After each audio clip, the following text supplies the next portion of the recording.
kang mensahe sa kay Mayor o kaya kay Vice Mayor? Ano? Siguro po yung Kay Mayor muna. Mayor po, siguro po pagpatuloy niyo lang po yung mga ganda niyo pong ginagawa dito para po sa bayan ng Bustos.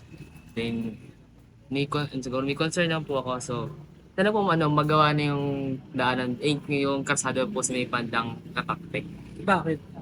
May part po kasi doon na na kalsada na hindi naman po mas masyado mahaba, pero lubak-lubak ay parang napag-iwanan po. Kasi po yung iba, okay na po. Yung meron lang part po na iwan.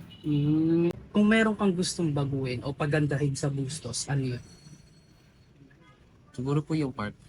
Yung? Ito po.